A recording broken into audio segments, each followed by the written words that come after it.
PRAGMATA is a game about a lot of things. Existentialism, parenthood, the dangers of artificiality, why we should live in the present rather than the future. Accompanying its brazen enthusiasm for ontological messaging is a gameplay template that, on paper, seems entirely contradictory, recklessly attempting to blend real-time puzzles on a real-time shooter. The cherry on top, this is a project developed mostly by new talent within Capcom, rookies tasked with getting their feet wet as opposed to pioneering the next main entry in an existing IP. And yet so much money was being sunk into this thing. So many years, so many announcements. All that is to say, PRAGMATA should have never worked. In a predictable world, this hypothetical curious hodgepodge of broken concepts would have been met with universal ridicule, justified by a game killed by ambition, arrogance exceeding reason. But that's not the world we live in, is it? Life can be defined in a myriad of ways, but predictable? Tch, yeah, right. PRAGMATA, to me at least, represents a special kind of passion left behind in the late stages of 7th generation gaming. A dangerous but thrilling eagerness to seek new methods of player engagement, either pioneering or revolutionizing unpopular niches that many players weren't even aware they wanted. It's experimental, weird, abstract, but above all else, just so much fun. Originality achieved not through new ideas, but through a willingness to capitalize on old ones. Across my 9 hours of bliss, I wasn't just playing a great video game, though a great video game I certainly was playing. I was also experiencing a glorious reminder of why I love this medium so much. In a way, PRAGMATA is to the gaming industry what the recently released Project Hail Mary was to cinema, a welcome return to sincerity. Organic richness trumping the cynical commercialization of established IPs. Before we dive into this exciting new title, that I'm admittedly 1 month late to, please leave a like if you end up enjoying this analysis and subscribe for others like it. Also, spoilers ahead. That said, let's begin. Where's our welcome party? I can't believe I missed my daughter's birthday for this. You got kids? Sounds rough. Nah, I wouldn't trade it for a thing. The player takes control of a Delphi engineer named Hugh Williams, who is sent alongside his team to investigate why Earth has lost communication with the Cradle, a research facility established on the moon creating cutting-edge technology assisted by an AI administrative system called EDIS. Upon arrival, there is mysteriously no human on site. After a sudden moonquake kills Hugh's team and nearly does the same to him, he's saved by a childlike android taking the form of a little girl, whom he later names Diana. Suddenly, the two are assaulted by robots, the AI now registering them as a target for some reason, and it's here where the entire foundation of the experience is tutorialized. Diana is able to hack into enemies, making them vulnerable to Hugh's weaponry. From the jump, it becomes clear the strange partnership is as necessary as it is unlikely, so they team up, get to safety, and set out to discover the truth behind EDIS and secure a ride to Earth. The core of PRAGMATA's gameplay offerings lies in a crucial harmonic balance between tactics and gunplay, not unlike most revered third-person shooters. But what makes this entry so innovative is that its two main leads are to be controlled simultaneously in the midst of combat. Diana has to hack enemies to render them susceptible to harm, and this ability is represented in a small puzzle where the player must navigate a tight digital maze to find the enemy's core. Depending on how many side nodes were hit will determine how much damage is dealt, as well as how long the window lasts for Hugh's arsenal to have an effect. The challenge comes not from the puzzles themselves, but from having to multitask their completion in the heat of fast-paced, deadly encounters. If I could describe PRAGMATA's gameplay in one word, it's pressure. Split-second, important decisions have to be made back-to-back, and just one mistake will cause significant punishment, if not death. Balancing is done fairly well since it slowly eases the player into a foreign design principle of small, simple, straightforward danger scenarios. But as they progress deeper into the story, more enemy types are introduced, more upgrades are made, and the game's expectations dramatically rise, creating a chaotic, rapid cycle of unhinged action. The three core requirements stressed here are adaptability, threat prioritization, and fast thinking. Just the idea of creating a shooter where the act of shooting itself is earned through puzzle solving, however minute, was an insanely bold risk, as it alienates those in the Western market who don't venture outside the relative dopamine generators, and it could have easily led to this game getting in the way of itself, mistaking unintuitiveness for creative ingenuity. Thankfully, Pragmata avoids potential pitfalls by designing this constant loop of adaptive strategy of godlike precision. The human brain is the most powerful machine of all, and this game knows it, so breakneck decision making is being constantly mandated and subsequently rewarded by lunar filament and upgrade components. Two currencies used to increase weapon efficiency and purchase new abilities, hacking nodes, and mods. Deciding what moves are worth acquiring or even combining further heightens player expression and loadout optimization. It may come as a surprise, but hacking puzzles make up very little of overall strategy, despite unmistakably being a core ingredient. No, it's literally everything. What guns work best for which enemy, proper positioning, when to save Diana's immensely helpful overdrive protocol, the most opportune time to activate a string of nodes, the entire package hinges on speedy deliberation, with it all cohering so smoothly. Compounding on engagement is impressive gameplay variety, since new mechanics are introduced up until the last area, which keeps things fresh and the player on their toes. A complacent playstyle is a doomed one. Sink or swim. The very mantra of Pragmata's creation, and in its case, it flies. However, not even the most perfect machines are without their blemishes. Enter boss fights. Let me be clear, these confrontations aren't bad per se. In terms of scale, narrative relevance, euphoric satisfaction upon death, and duty as skill checkers, they're perfectly serviceable. But the main component of combat, that being the player's ability to multitask, is mostly absent due to the threat of one single opponent rather than several. Evaluating situational hazards and deciding on a quick method of attack is substituted by standard pattern recognition and timing, which again isn't poor design but is way less engaging. Combined with how tanky these bosses are, they slowly begin to border on tedium. It's a border that's never crossed because they work as intended and do feel amazing to finally overcome, neatly capping off the respective areas. Speaking of which, the main story is divided into 5 fully explorable sectors. Even though the game is unashamedly linear, that linearity is mitigated by side paths and optional backtracking, both of which reward collectibles, coins, currencies, all that jazz, greatly contributing to sufficient replay value and helping pad the experience for players wanting to take their time and strive for a perfect kit. These are also interconnected in a hub area called The Shelter, which not only acts as a neat checkpoint system but has a plethora of activities to do inside of it. Personally, my favorite 2 sectors are the mass production array, this haphazard simulation of New York City, and the lunar mines, a trip onto the moon's surface with reduced gravity that slightly alters movement, making it unique from that standpoint alone. But really, all 5 of these areas are filled with breathtaking locales, transforming what could have been a conventional action game into a meditative, unforgettable journey. The presentation as a whole is worth so much praise. The RE engine, like it usually does for Capcom's other flagship series, facilitates incredibly realistic fidelity that's fused with amazing stylization, making for absolutely gorgeous visuals. And the soundtrack, oh man, the soundtrack. Composed by Yasumasa Kitagawa, this may be the best OST to a video game that I've heard in the last decade. Combat is accentuated by EDM, a fitting genre considering the focus on electronic machinery, and these never fail to be stubborn earworms.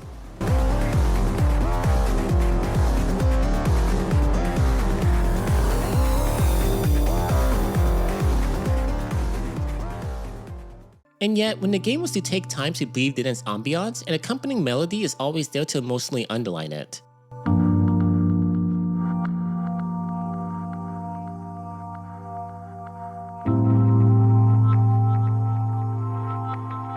This is a AAA experience in every meaning of the word, coated with the kind of risk you'd primarily see in indie titles.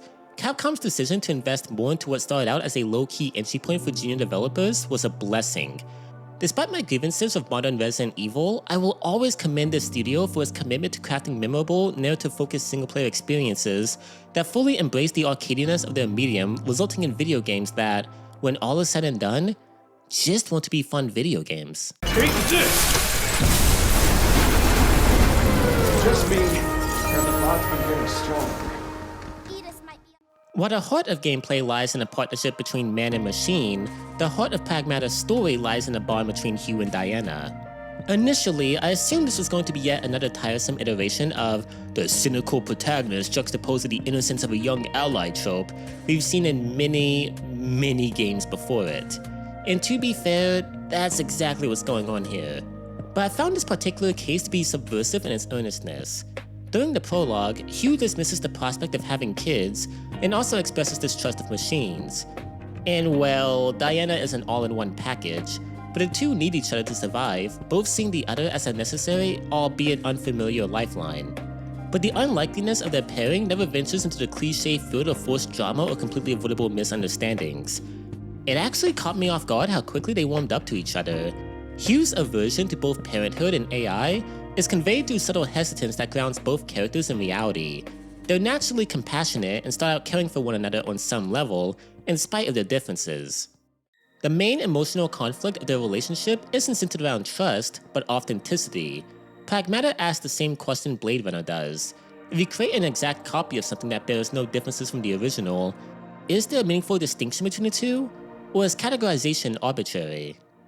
That question manifests itself in Diana, a state-of-the-art PRAGMATA unit who looks human, sounds human, and exhibits the same childlike curiosity, wonder, and emotion that she's modeled after, but is an android when all is said and done.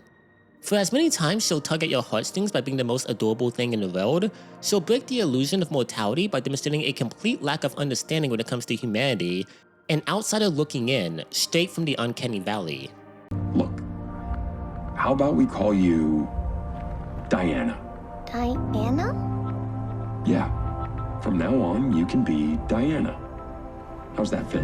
Diana. I'm Hugh. I don't do babysitting, but I'm gonna need your help, and Hugh. Diana. yeah. Hugh. Diana. Hugh. Diana. Hugh. Diana. Hugh. Diana. Hugh. Diana. Hugh. Diana. Diana? Diana. Human or not, Diana represents a sense of youthful fascination of life's mysteries that I, and most other adults, have regretfully matured past. Things we take for granted, like balloons, television, or sandcastles, are completely alien to her, fostering a keenness to learn and explore, which is a walking mirror reflective of Hugh's inner child. The boy who chased after animals or made crude, heartfelt drawings. The boy who, when he needed it most, had someone looking after him. Adoptive parents who formed a family bound by love, not blood. Hugh is an excellent catalyst for Diana's discovery of life by being exceptionally unexceptional, a down-to-earth guy with basic values, jaded by the cynicism that comes of adulthood. Together, Hugh and Diana teach each other to appreciate the beauty of life's simplicity, the organic joy of materiality that the scientists on board the Cradle attempted to simulate in a bout of arrogance, thinking that such pleasures as staring at the sunrise on a warm beach could be artificially replicated. This broad theme of naturalism over artificiality is especially relevant nowadays, with the worrisome rise of Gen AI. Some may point out that the themes of AI not matching the human touch and the story's affirmation of Diana as a living person are contradictory. But I'd like to make the argument that, unlike parts of the Cradle and Edith's automated bots, Diana isn't exactly a clone. Is she modeled after a real girl? Sure, but everything concerning her personality, her goals, her insecurities, her sense of self is entirely her own. She's not a copy. In fact, she's the one real thing that came out of the Cradle. The point of her character isn't to validate AI creation, but to show that life can take any form it wants. Even forms that may seem superficial at first glance. The antithesis to her is 8, another PRAGMATA who seeks out help in getting free and stopping Edith. Except there's one problem. She is Edith, or rather the one controlling it. A revelation that isn't made until it's too late, and she infects both Hugh and Diana with dead lunar filament, an infectious substance that slowly corrodes metal and flesh alike. Diana is fatally wounded, and Hugh tells her to stay behind and rest, while he goes out to get the necessary part needed to finish the healing process, knowing that it's a death sentence. But Diana refuses to let him go alone and accompanies him, even with her injuries. This is a full circle moment. What started as an alliance made for the mutual benefit of both parties has evolved to something more. A family. At this point in the story, it's revealed that Diana, 8, and all PRAGMATAs alike were created to simulate the anatomy of Dr. Higgins' sick daughter, Daisy, in hopes of practicing methods of treatment that could one day cure her. However, Diana didn't show as much promise as her successor, 8, and was promptly discarded, locked away in a storage unit with a wiped memory. This not only explains her amnesia, but also something more saddening. Throughout the game, she repeatedly attempts to earn Hugh's approval, which can be interpreted as any energetic kid wanting to be favored by a parental figure. But in actuality, it was much more significant. It was Diana wanting to be good enough, wanting not to be a failure. A vulnerability quietly hidden behind wide eyes and a bright smile. But Hugh guides her on the most important path to living, choosing for yourself. Diana isn't a failure, the only standards she needs to meet are her own, and he'll be here for her no matter what. Unconditional love, as any child deserves. Which once more furnishes the father-daughter relationship, but tragically it's a temporary one, as Hugh's infection is only getting worse with no cure in sight. That, and 8 preparing to destroy humanity by carrying dead lunar filament to Earth, makes one thing crystal clear. We're on a ticking clock. Before the final confrontation, the last bit of background info is provided, with it turning out that the Delphi Corporation forced Daisy into a premature medical trial to test and commercialize Higgins' treatment before it was ready, killing her. Driven by grief, Higgins infects himself with dead lunar filament, and as he lay there, dying, he instructs 8 to tell the world of what happened. And like any obedient machine, she executes. But why tell when you could show? 8's entire plan is a perverse interpretation of her creator's final order. What really puts things into perspective is that Higgins and 8 are a tragic inversion of Hugh and Diana. Whereas Diana has a father, 8 has a master. Whereas Hugh later experiences peace and closure during his final moments, Higgins is left with only pain and failure. Whereas Diana has the power to cure sickness, 8 has the power to cultivate it. For the final boss, she assimilates to the very illness that necessitated the need for her creation, becoming a monster devoid of the ability to choose for herself, devoid of a soul.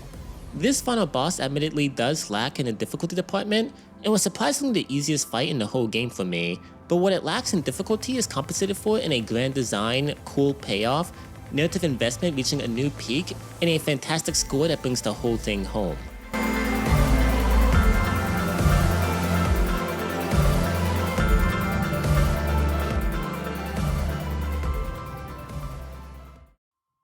Eight meets her end, still reciting the words of her final order that dictated her entire existence, an unfortunate slave to falsehood, what Diana could have been if the circumstances were different. But the day is not saved yet. On their way to the shuttle, our duo is pursued by a monstrous amalgamation of dead lunar filament that dwarfs anything they faced in size, and if left unchecked, could destroy the Earth before Diana even has a chance to see it for all its wonder. This leads to a, and I kid you not, Gundam-esque showdown set in space.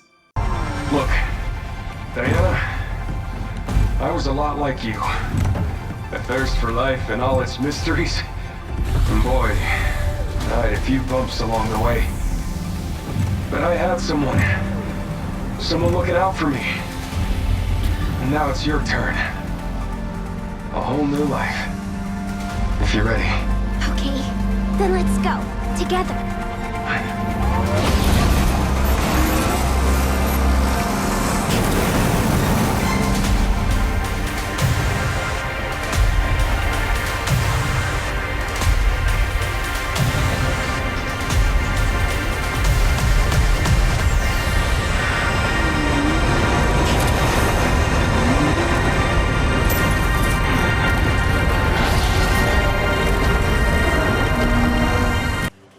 Do I even need to say anything here? The spectacle, the stakes, the pure absurdity of this climax speaks for itself, and I cannot think of any other way I'd see the game cap off. Pure anime, that's all I need to say. We can always rely on Eastern gaming studios to drop all pretenses for Western groundedness in the pursuit of sheer madness. As the kids like to say, peak fiction.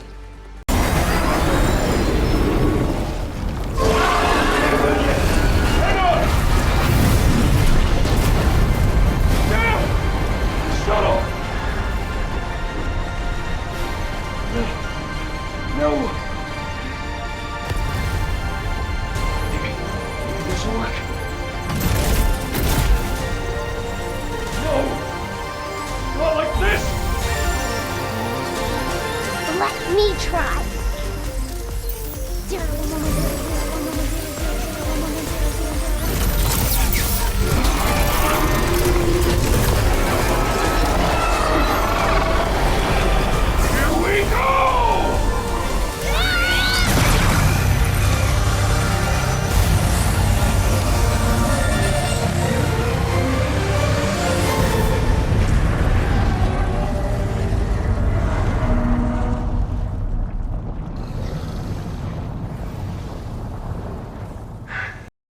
Afterward, there's a moment that sticks with me as Hugh and Diana make their final trek to the space shuttle. Hugh jokingly remarks how Diana always rides on his back, never walking for herself, to which she hops off and proves she can be self-sufficient. This was a test. A final confirmation to see if this girl, who's been through so much and deserves a new life, has the strength to live it without supervision, without protection, without you. A true bird leaving the nest moment. What comes next is what we've all been dreading, the final goodbye. Hugh removing his suit's life support and placing it in the shuttle's power supply can be interpreted as a passing of the torch, a silent bid to love life the way he once did. He reveals his infection and tells his newfound daughter to go find the sea, a goal that isn't his, but hers. And so ends the story, the start of Diana's life and the end of Hugh's. But both diverging journeys have one thing in common, the shared discovery of humanity, one of which was found, the other reignited. To say Pragmata is beautiful would be a redundant statement given what's been covered. The gameplay is an innovative exploration of strategic problem solving seamlessly integrated with third-person shooting. There exists enough meat to the package's bone to allow for subsequent revisits, and the story is a self-reflective, existential examination of how it feels to be alive, but in a way that doesn't force its worldview, but merely expresses it through great character work. Mix that with excellent presentation and a wonderful soundtrack, and we have an unforgettable addition to the gaming catalog. If Pragmata taught me anything, it's that life is a lot like a sunrise. Fleeting, but rich in awe-inspiring dazzlement that can't be substituted for anything in the world. Appreciate every moment. We owe that much to ourselves.